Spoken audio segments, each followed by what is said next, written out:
Welcome to Lifting Leaders Podcast, where we are unleashing leader possibilities to make a better world.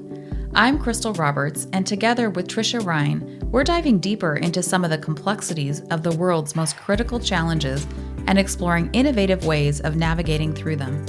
Through interviews with experts and leaders just like you, we're exploring what it takes to thrive as a leader today and examining new ways of thinking about how to creatively lead into a more equitable, socially responsible, and sustainable future. And the future starts now. Hi, Trisha. Hi, Crystal. How are you? I'm good. I'm glad to be back. I am so glad you're back. I missed you last week. I missed you too. I really enjoyed that interview, though, that you had with Carla Andrazik. Thank you. Yeah, she was a lot of fun. She's got a lot of energy, and it's nice to be, in the flow of, talking about her book and about writing. And yeah, it was really cool. A lot of fun. It's a challenge for me. I was like, I see it now everywhere. I think it's like one of those things, like when you buy a new car, all of a sudden you see it everywhere. I was like, oh yeah, don't try, do. And so that's been kind of fun and a new, I'm sort of taking that on for part of our Thrive in 25. I love the theme that we're using this year, Thrive in 25. And I think that we're going to have, there's so much energy to that. I think we've got a lot ahead of us that's going to be amazing. Yeah. And we've kicked this year off right, I think, with Dr. Lindsay Godwin and the other authors of Ditch the Ditty. That was so much fun. Wasn't that I fun? Loved that interview. It was longer than usual a little bit, but it was. Just a little bit, but it was amazing. It was really a lot of fun. It was rich. So worth every minute of listening for sure. Yeah. And then Carla. So what a way to start our year. Mm-hmm. And so today we're just going to be we're back to an article. Oh. Yeah. And this time I didn't get it. Crystal got it. I did. I found this. I was inspired actually from another podcast I was hearing, Martha Beck talk. And so I went to her website. I was like, I really like what she's talking about. And, so you can find this actually on her website if you go to Martha Beck. And we'll put that in our show notes this week. Yeah. It's talking about making time for nothing, which sounds like blasphemy, right? How in the world, right? Yeah. Why would you do that? Why would you do that? And when we think about Thrive in 25, it's important, right? It's important to take those pauses and to really think about how can we have some strategies here for gaining back time. I know, and it's almost every client that I have right now, and this has been going on for a while. This isn't new, but they are overwhelmed, overworked, and their days are just packed. And so I loved this article that she wrote around really creating some space. Yeah. And in that creating of space, it actually allows us to sort of re-energize and to kind of make our days better. I love that we're talking about this today because I was, as you were talking about your clients and how they've been feeling this for a while. Yeah. If I think back, I kind of feel that we were in the pandemic when we started really noticing. It's not that we weren't probably getting burnout before that. Yeah. But that was such a shock for so many people to be either sent home and have to work from home or lose a job or something that was very, it was a devastating time, all that loss and uncertainty. And it never seemed to recover much. I mean, we've recovered a lot of our businesses, right? Our businesses have gotten back. They're trying to catch up to where they were before. Yeah. And so that pace after having that time of almost pause when we were dealing with illness, right? Yeah. The pace is not something we're used to anymore because we've kind of reprogrammed or recentered ourselves. It's really different. I mean, that's just coming out of my head right now. I don't even know if there's real science behind that, but it kind of feels like to me, it feels like we've been dealing with this for quite a while. Mm-hmm. So what are we going to do about it, right? How do we address that? Yeah. I think this article kind of goes there. It does, yeah. And I like also that it kind of digs into the root cause. Mm-hmm. So the work is always going to be there. Right. In most jobs, I think these days, we have more to do than what we can get done in a day. So it's not that we can just get through our to-do list. And most organizations that I'm seeing anyway don't have that cycle time where you had a peak and valley. It's really peak. Yes. No valley anymore. And so we have to, as leaders, help ourselves, because of course we want to show up resourced ourselves, but also our people be able to function effectively in always being on. You know, for some reason, things are just dropping into my head as you're talking. Yeah. And one of the things that I remember hearing in a job I had several years ago was that we have to do more with less. And I heard that. I had heard that expression before years ago, but I didn't quite understand it. But when I thought about how busy I was in that job before, several years ago, that doing more with less meant that we had fewer people in the office, but the work didn't go away. It was still the same amount of work, if not a little bit more, but we had fewer people doing it. And so how we had to reprogram ourselves to be able to accommodate not only what we already had on our plates, but anything extra that came along. And I can see that happening today all the time. It kind of felt like an event. It happened at one point. Yeah. That's your peaks and valleys like you were talking about. But now it is, okay, so I'm doing all of this, and here's a new priority that just came in today, and guess what? This is coming down the pike, and we've got this strategy going on, and we're going to be, for the next 5 years, we're going to, and you start spinning, right? Yeah. Well, and you also made a comment that made me think about that a lot of organizations have gone through layoffs and will continue to, and big ones. And so this whole notion of I'm taking on my work plus someone else's work, that's a real thing.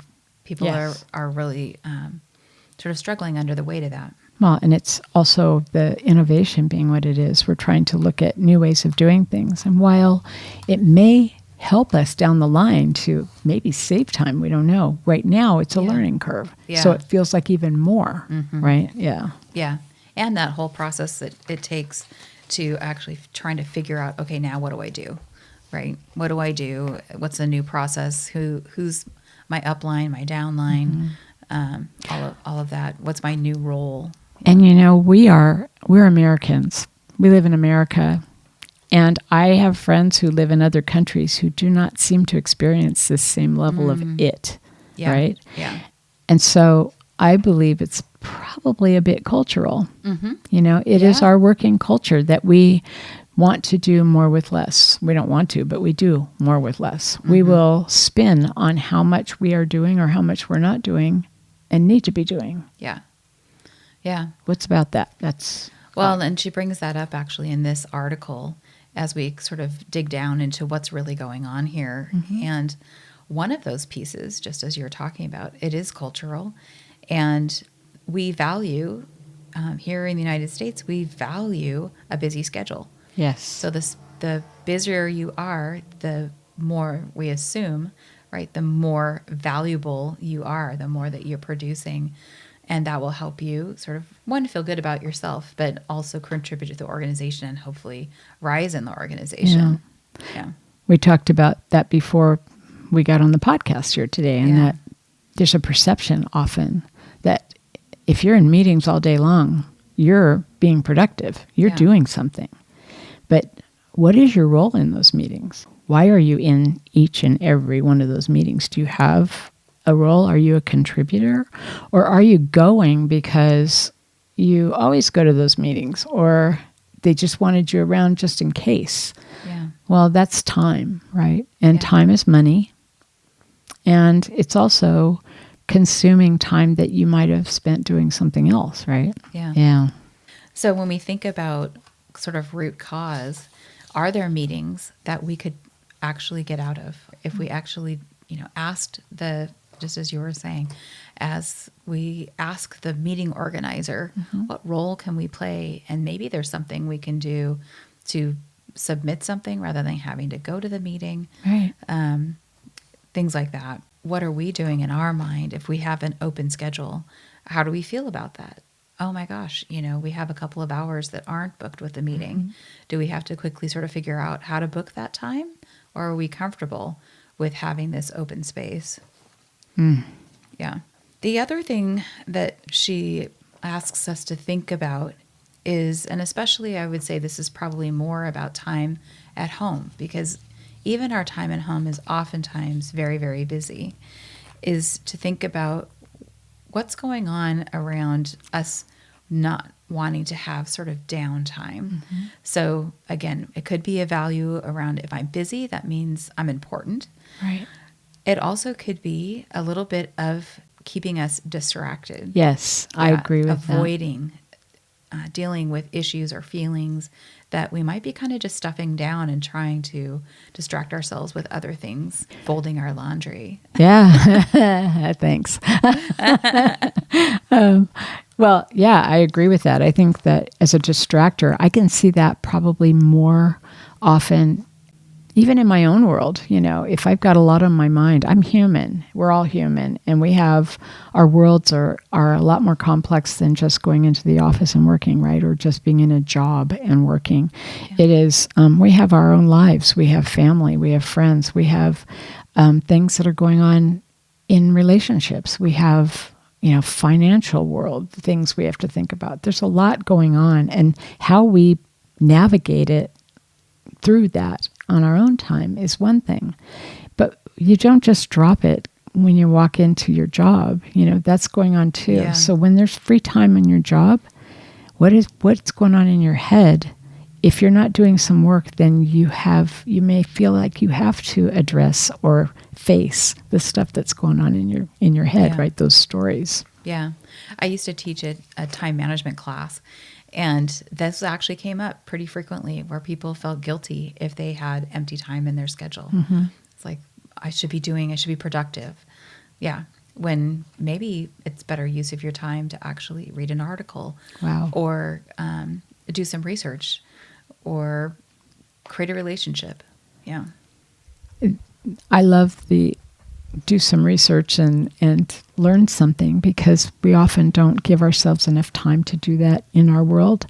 And we've talked about this in the past, that, you're only as valuable sometimes is your skills that are kept up, or the information that you're staying up to date on in your industry or whatever. And if you are having that free time, wouldn't it be nice to be able to come up to speed on something that you may not have given yourself time to do before because you didn't think it was productive? But wow, knowledge is king in a lot of ways, right? Yeah. And you and I actually were talking about this before the podcast, that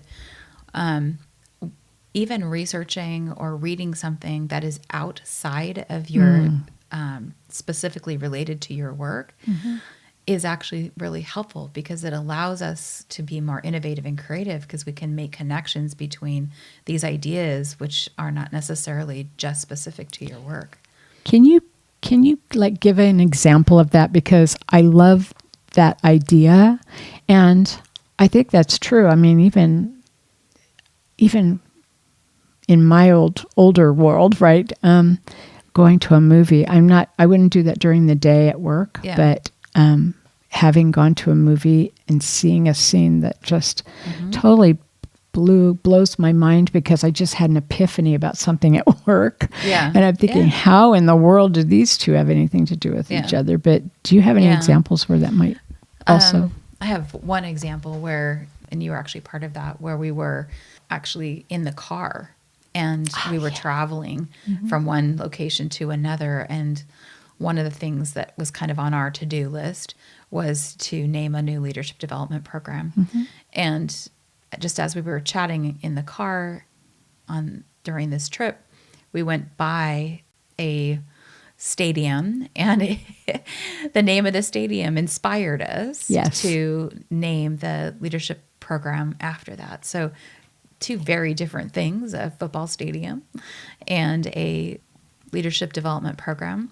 But for some reason, seeing those two things together we created this really cool acronym, and yeah, we did. It was that is a really great example. Yeah. I forgot that it was by the football stadium, but that now it comes back to me completely. I remember the conversation in the car, Yeah. and we were having fun with it. It was a lot of fun. But I think once we saw that name of the stadium on the side of the stadium as we were driving by, we shifted from something completely different to that. Yeah. It was awesome. Yeah. It was very awesome. And our listeners probably have lots of examples of these kinds of things. I can't seem to pull anything else out of my brain at the moment, but I know that I've had many examples of this where just something that I've read outside of the work, specific, journals and things like that, created some inspiration. Sometimes it's metaphorical, but yeah, I think it does create some inspiration and some innovation. Yeah. Cool. So one of the things that they talk about, or that Martha talks about in this article, is signs of empty time deficit syndrome, which cracks me up. I actually really love that term, empty time deficit syndrome. And so I thought I'd It's share real. these just to see if people resonate with them. So if you're feeling some irritability or feeling afraid, possibly boredom, feeling disconnected even when in the company of others.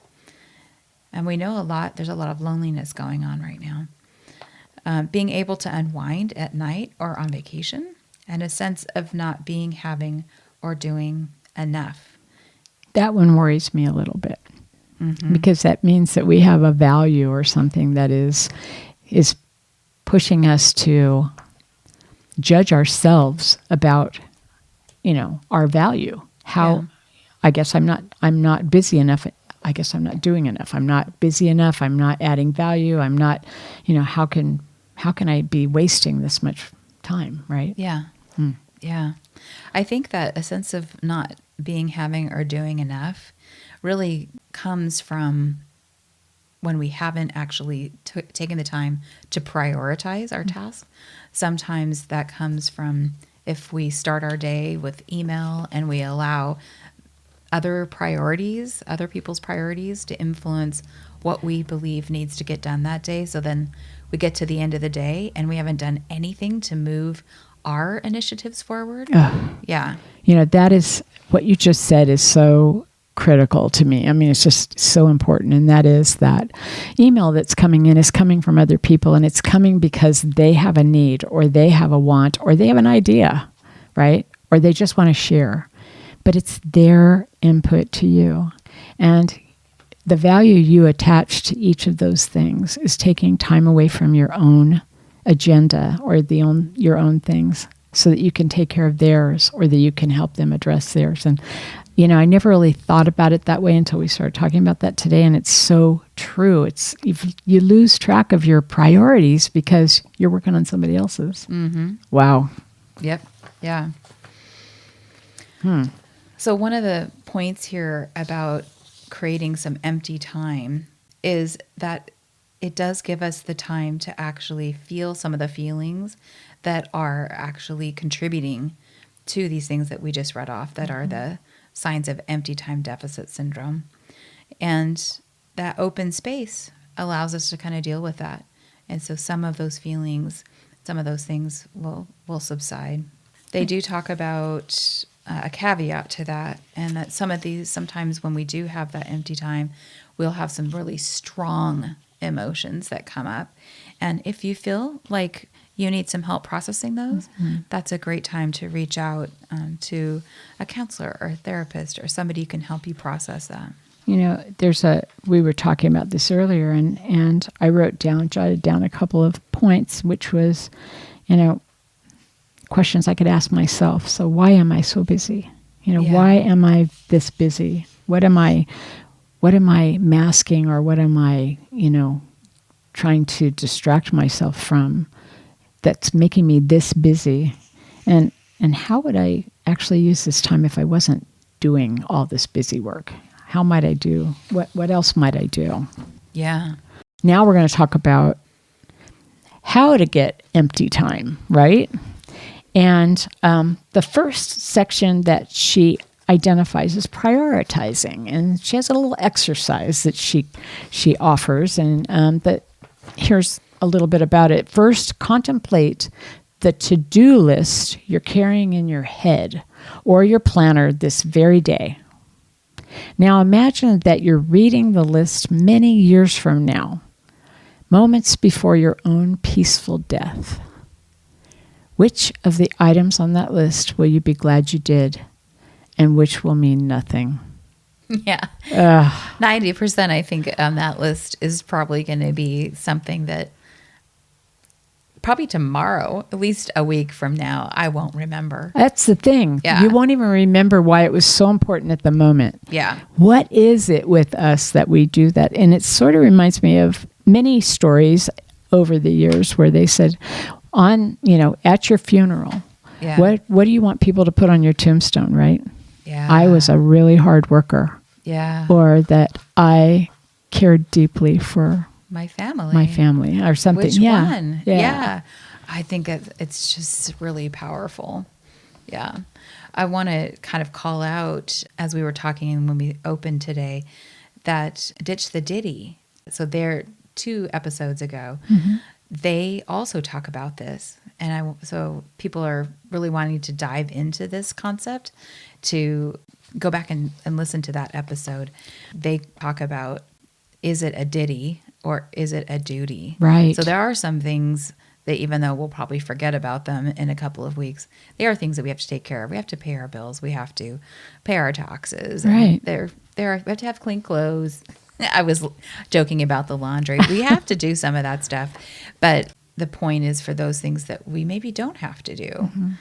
is there a way to either put them off or to figure out a better way to do it or not do it at all? Yeah, I think it's also a good time to revisit those words that are so important. Do I need to do it? Do I have to do it? Do I want to do it? Yeah. And, if you want to do it and it's not terribly value added, but you want to do it, well, can you make time for that? Yeah. Do you have some doable time, right? The point is, and when we're trying to think about creating this empty space, is that the empty space is restorative. So we need to have the energy to be able to tackle some of these other things mm-hmm. that are things that we want to do, and other things that are duty and that we have to do. We know that goes sort of in alignment with what we've read from Marcus Buckingham about, yes. Love and work, right? Doing those things that you love actually can recharge the battery. You totally forget about time. You don't think about the amount of work you're doing because you're enjoying what you're doing, right? Yeah. And the other is usually draining the battery a bit, and that's what we're talking about here, when you're doing things that you don't need to do or don't really want to do. Yeah, yep. So then the other way to, and sort of follows on this prioritizing, how to get empty time, is to make sure that we actually set that time aside and we protect it. Mm-hmm. And her point here is that we don't need to actually rationalize it, explain it, expect other people to accept it. We just need to say, and she quotes here, "I'm sorry, I have an appointment at that time." Or, "Nope, I'm booked." So putting it on the calendar, even if it's just 15 minutes, 10, 15 minutes of time that is quiet time. And nobody needs to know why. No. It's none of their business, actually. Yeah. Right? Yeah. Yeah. I used to work with a leader who, for the longest time, I thought that she was actually out inspecting things along the shore, because mm-hmm. on her calendar it said shore inspections, and it was kind of related to her job. And so I always made sure that I scheduled around that time, which was the point, right? And then there was a really urgent issue. Couldn't find time in her calendar. So I said, "Is there any way you could reschedule your shore inspections?" And she laughed. She's like, "No, that is actually when I go running. So yes, I can reschedule that because this is really important."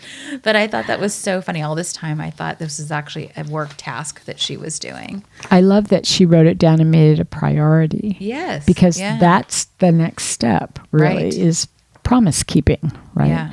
And that's all about making that time, that no do nothing time, if you want to call it. You make that a priority. You set it in stone. You put it on your schedule, and you keep it.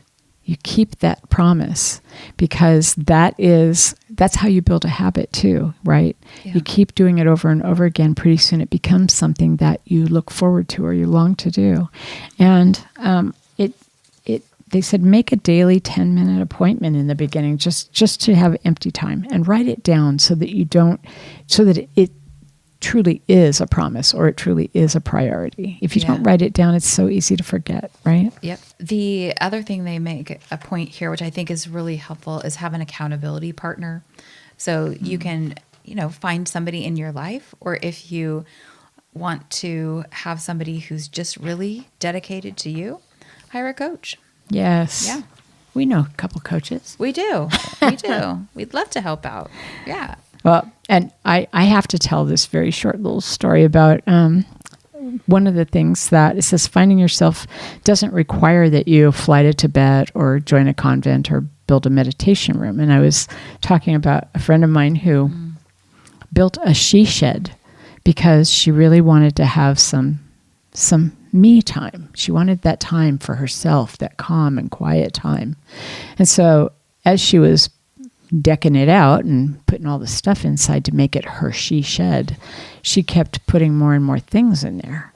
And every time I went over to visit, I noticed there was another few things in there.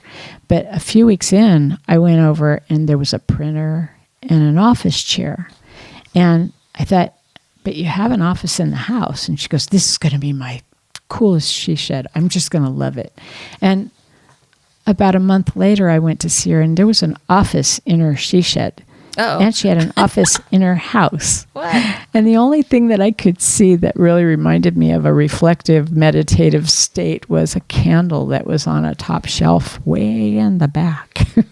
So you have to be careful, that if you make a promise to yourself, don't feel guilty if you have a space that you want to dedicate to it.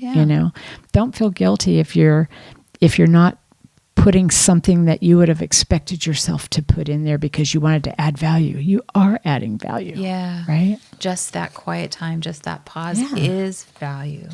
Yeah. Because again, it is time that allows you to regenerate so that you have the energy and the focus to be able to tackle those other things in your life. Battery recharge, right? Yeah. Absolutely.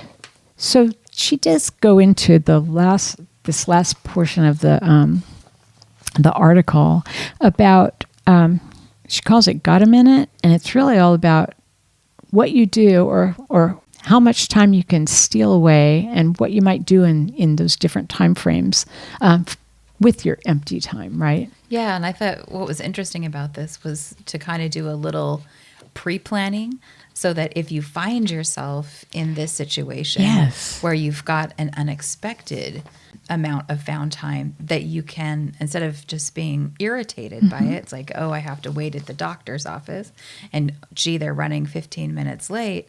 It's like, oh, they're running 15 minutes late and I know what I'm going to do at that time. Exactly. Yeah. So she starts out with, if you only have 1 minute, right? If you have a minute, go limp.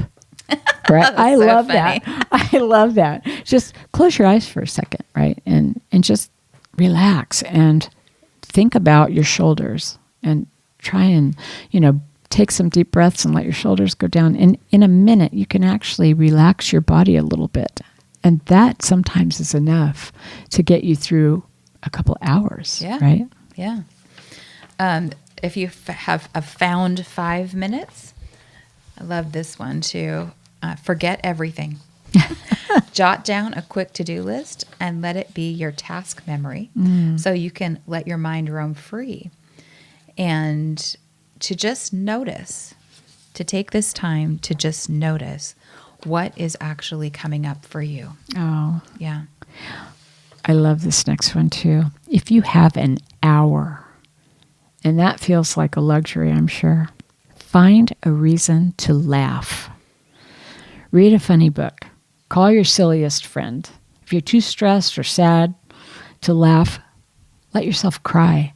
And I think that's very therapeutic sometimes. Crying's not a bad thing. Crying sometimes is exactly what you need to just let go, right? Yeah. If you have a free afternoon, don't tell anyone. Don't tell anyone. Just disappear and don't do your cleaning project or try and be the perfect homemaker or whatever, right? Just relax.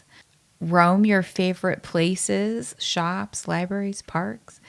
Go for a little hike and drink in all the beauty that you can find. Love that. Yeah.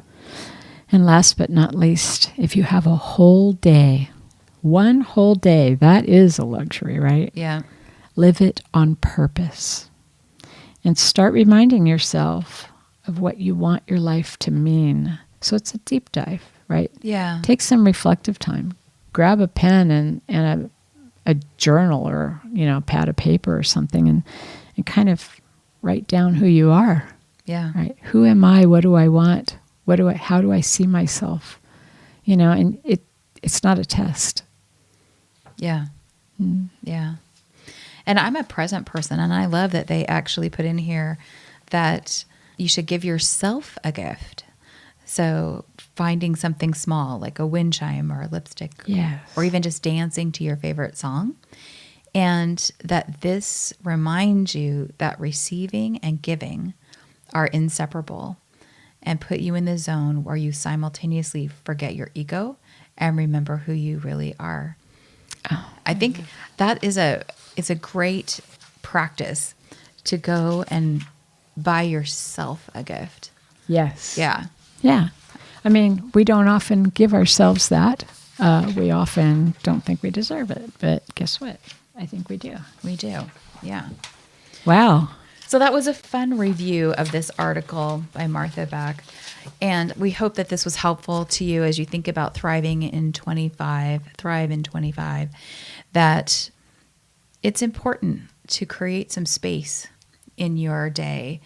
And that doesn't mean waiting for the opening. It means taking control of that, putting it on your calendar, and really allowing some new things to happen and blossom in that time, which will be restorative. Yeah. Take charge of your life, right? Yep. Look at that. 35 minutes only? Yeah. What? Yeah, high five to us. High five. High five. Our goal was to end this a little early because we normally have about a 45-minute to an hour podcast. Yeah. We wanted to give you some of that found time. So we hope that if you've planned out an hour to listen to this, that maybe you go and you create a little space in your life and maybe take a walk or dance to a favorite piece of music. Or find some way to laugh. Yeah. Yeah. Yeah. Cool. We would love to hear what you did with this time. Send us an email, send us a text, respond on our Instagram or Facebook page, and let us know what you did with this time and what you're doing with any of this time that you are setting aside, this 10 minutes. I have a feeling that there are so many creative ideas out there that we could learn from. Yes. I would love it if we heard from some of our listeners. We'll share it. We'll share what people are doing in our next podcast. So let's keep that conversation going. If you have questions or comments about the show, you can find us on all our social media channels at lifting_leaders. We have so many exceptional podcast episodes coming up with more fantastic guests, so be sure to subscribe to our podcast on Apple Podcasts or wherever you listen. If you know someone who would find this episode inspiring, share it with them. Text them, email them, or take a screenshot and share it on your Instagram and tag us at lifting_leaders. If you'd like to know more about us, our guests, or the show, please go to our website at liftingleaderspodcast.com. You'll find our show notes there as well. If you're looking for help in developing your leaders or would like a growth opportunity yourself through leader coaching, please contact us through our website at www.liftingleaderspodcast.com. Thank you to Ari Chance Roberts for his technical support of our show. Finally, please take 30 seconds and follow us. It helps you because you never miss an episode, and it helps us because you never miss an episode. To follow us, go to Lifting Leaders Podcast Show or Apple Podcasts, Spotify, or wherever you listen. Then just tap the plus sign at the upper right-hand corner or click on follow. While you're there, if you'd be willing to give us a 5-star rating and review and share the episode with a friend, we'd be so grateful. Thank you, Crystal, for bringing us this great article. You're welcome. And for coming back. I missed you. Many thanks to you, our listeners. We so appreciate you every day. Find ways every day to lift each other up. Take care. Bye.